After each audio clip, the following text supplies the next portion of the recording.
kwam als een tongenslag bij heldere hemel. Ik lag even te sliepen en toen bellen Jelly, Jalk is die, maar ik begreep het eerst. Jalk is die, dat ken hij het. Maar het wie was er. Zin je hem missen?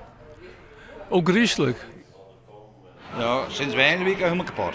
Helemaal de richting, wat markant man en altijd maar razen.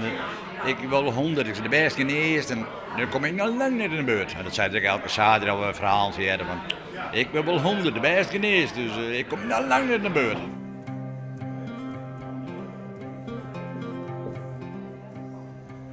Op een gegeven moment hier Jalk en Joke dit café kocht.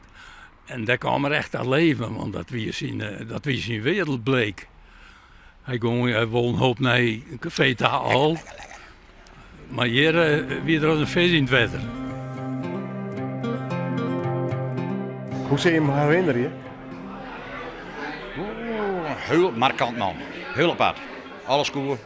Net zoals nog ik wil roken en dingen, te cool hebben. Zei ik gewoon van nee, ik krijg een brief van de gemeente, dus we gingen gewoon terug jongens.